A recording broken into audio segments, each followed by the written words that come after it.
O presidente Lula deve anunciar até amanhã a nomeação do deputado federal Guilherme Boulos, do PSOL, como ministro da Secretaria-Geral da Presidência da República.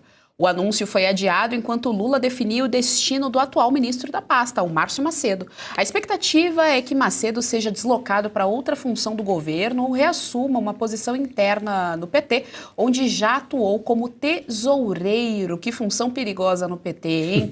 Satie, quero te ouvir a respeito disso, lembrando que Macedo é aquele, Satie, do ano passado ou ano retrasado, agora me falha a memória em relação ao ano, mas que teve aquele evento da CUT, bem característico aqui da cidade de São Paulo, e o Lula reclama porque o evento está vazio, né, no dia 1º, o dia do trabalhador, o dia 1º de maio, ele reclama e inclusive ele menciona o Macedo, ele fica brigando com o Macedo, falando, mandei o Macedo articular melhor, tem que organizar melhor, hein, Macedo? Então, Macedo vem aí tomando bronca há um tempo, agora vai perder a pasta para o Guilherme Boulos, mas é interessante como esses nomes estão sendo levantados para o governo federal, estão pegando ali funções do governo federal. É interessante também a ironia dos cargos, né? Ele vai ser secretário-geral do presidente, e a Gleisi, por exemplo, é ministra das Relações Institucionais, com aquele temperamento dela completamente colérico, ela é das Relações Institucionais. Eu não vou nem falar a piada que eu pensei sobre uma pasta ministerial para Janja. Ah, meu Deus do céu. Processo. Não, a mulher branca aí, ó, Relações Institucionais. Eu tô procurando o povo preto aí do governo Lula, boa. Os especiais, os cadeirantes, e que nunca aparecem. Bom, sai um ruim e entra um péssimo, né, cara? Eu me lembro muito bem desse evento da CUT, onde esse tomou uma bronca do Lula, que foi o mesmo evento, diga-se de passagem, que o hino nacional foi cantado numa versão em pronome neutro. Vocês não lembram disso? Dos filhos deste solas mães, né? Nesse mesmo dia aí, evento vazio, com a presença de Mano Brown e tantos outros artistas que já não conseguem vender ingresso nenhum no setor privado e usam do governo para arrecadar os seus recursos. Bom, sai um ruim e entra o pior. Guilherme Boulos é um invasor e agora está entrando dentro do ministério e que vai ficar numa pasta que é bem próxima ali, tá? Para quem não conhece, o Palácio do Planalto, essa secretaria é uma secretaria bem próxima ao Lula, e quando eu digo próximo é de proximidade de parede praticamente ali dentro da sala da presidência. É o governo Lula colocando seus apaniguados políticos para ocuparem esses cargos, evidentemente para ganhar uma projeção em razão das próximas eleições que se aproximam.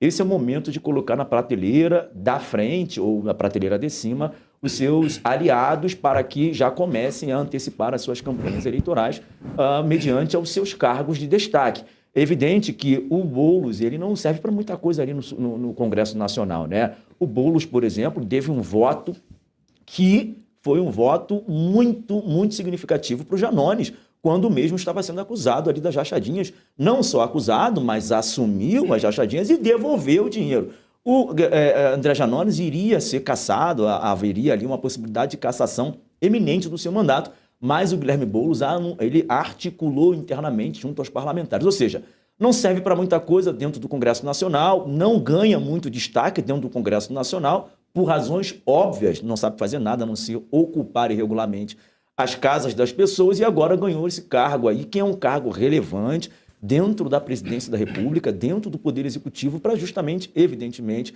ganhar mais, porque não vai abrir mão ali do seu gabinete, bem como ganhar mais destaque em razão da campanha eleitoral. Guilherme Boulos, esse que não saiu tão derrotado das eleições municipais, embora perdeu a eleição, mas teve uma quantidade de votos significativa, sobretudo na cidade de São Paulo, que, a princípio, né, deveria ser a locomotiva do Brasil e deveria ter esse pensamento de trabalho, de iniciativa privada, mas decidiu quase colocar o Guilherme Boulos. Ou seja, ele é um homem que detém um capital político relevante e que precisa ser considerado dentro do governo PT, dentro do Poder Executivo, e por essa razão está agora assumindo essa pasta relevante, próximo ao presidente Lula, para ganhar ainda mais destaque para as eleições de 2026, Geisiane.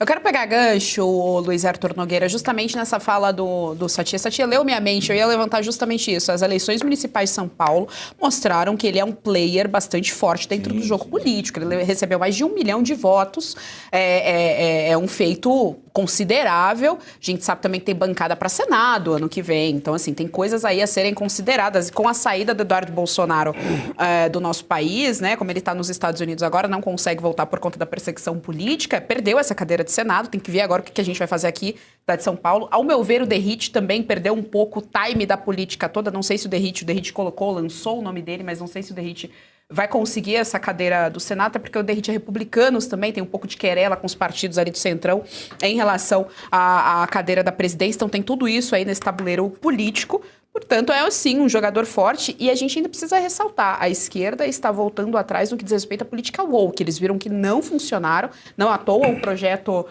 da escala 6x1 é da Erika Hilton, por exemplo. Ela está tentando fazer essa conexão com a classe operária e o Boulos, ele sentou numa mesa branca ali e faz a entidade do Lulinha década de 80 sindical total, até o tom de voz ele imita. Sim. É verdade, Geise. O Guilherme Boulos, ele é um soldado do Lula, literalmente. Ele é um queridinho do Lula e isso causa muitos ciúmes dentro do PT. A gente precisa lembrar que a candidatura dele à Prefeitura de São Paulo conseguiu fazer com que o PT, pela primeira vez na história, não tivesse um candidato próprio aqui na capital paulista. O PT foi obrigado pelo Lula a apoiar o Guilherme Boulos do PSOL à Prefeitura de São Paulo. Mesmo assim, houve uma derrota, embora a votação tenha sido expressiva, foi uma derrota sim, né? Agora, o Boulos, ele é do PSOL, ele vai ocupar, então, essa secretaria-geral, que tem status de ministério de um petista, que é o Macedo. Isso pode parecer um detalhe, mas não é. O PT perde um ministério, o PSOL ganha um ministério. Isso gera muitos ciúmes em Brasília. Ao contrário do que muitas pessoas imaginam, PT e PSOL não se dão tão bem assim, há vários ruídos, atritos, e está em jogo o quê? A campanha do ano que vem. Porque a grande pergunta que vai se fazer é, aqui no estado de São Paulo, haverá apenas um candidato ao governo da esquerda? E esse candidato vai ser do PT ou vai ser do PSOL? Para as duas vagas do Senado, pensando que a esquerda terá pelo menos 2 candidatos. Quais serão esses candidatos? É um do PT e um do PSOL? Quando a gente pensa numa eleição presidencial, fica mais fácil, porque se o Lula for candidato à reeleição, eu imagino que o Guilherme Boulos não será candidato a presidente da República. Acho que tudo isso está dentro de um acordão.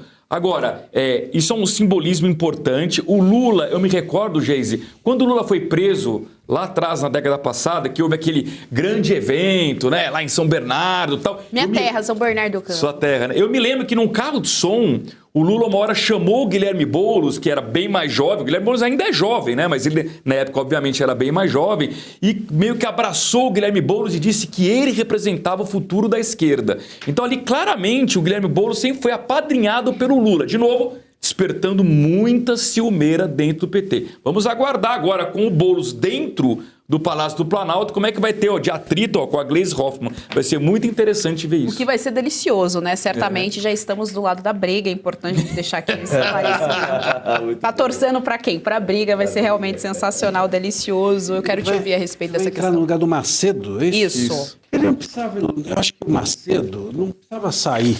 O Boulos está acostumado a entrar na casa dos outros, e as pessoas não vão embora.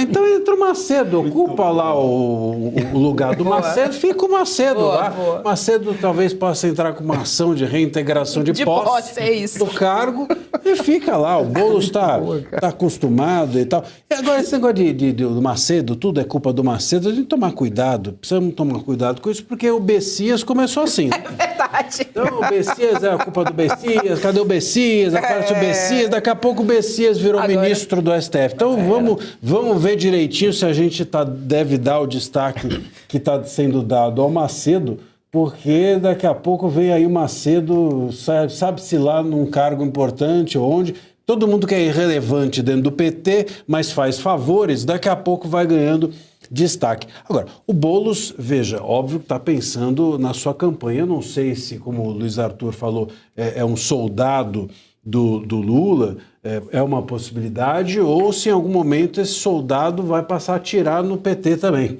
Porque o Lula, dentro do PT, não tem substituto. Então, o Boulos, eu não sei se ele quer o PT ou se ele tem o sonho de ser o representante da esquerda. Tem muita gente dentro do PT que não vai querer o Boulos como substituto do Lula. E vamos ver como é que esse desenho vai ser feito. Mas uma coisa certa, Inclusive a própria Janja, né? A própria Janja. O Boulos tem a ambição. A ambição do Boulos é de representar o futuro da esquerda. Imagina só, que maravilha. Coisa boa, hein? Pois é. E o Boulos, ele é bem radical, o professor Marcelo Suano. Ele é uma ala ali bem Paulo Pimenta, por exemplo, né? Bem radical. Eu considero a esquerda inteira radical, mas dentro desse radicalismo eles ainda conseguem ser mais radical do que os radicais. É um negócio impressionante. E de novo, tem sim atritos. A gente sabe que o PSOL também... Primeiro que o PSOL ele surge, né, como esse puxadinho. Surge primeiro dizendo que era uma briga do PT, depois fica meio que esse puxadinho ali do PT, mas a gente sabe também que a função do PSOL é tumultuar. Não à toa, todos os tumultos que nós vemos no Congresso Federal é sim protagonizado pelo PSOL. Eles estão ali para isso. A função é essa. A função é realmente causar ali tiro, porrada em bomba, enfim, serem sensacionalistas. Mas aí chama atenção isso, em Boulos, um nome bem radical, se unindo aí a essa cúpula petista, né, governo federal, afinal de contas. Eu só discordaria uma coisa que o André falou. Eu não vejo que o Boulos ele é o futuro da esquerda, ele quer se apresentar no futuro. Ele já é o presente da esquerda, ele é um cos-pobre. É o comunista caviar. O corsinho. É, aquele que faz, que se apresenta. Né? É o cos-pobre, né? É o cosplay de pobre. Então ele se apresenta como tal porque é o que a esquerda é. A esquerda é isso, é um bando de mimadinhos que fazem de conta que querem realmente resolver o problema da sociedade. Mas no caso do Boulos é bem interessante, como foi bem frisado aqui, né? Ele tem capital político, sim.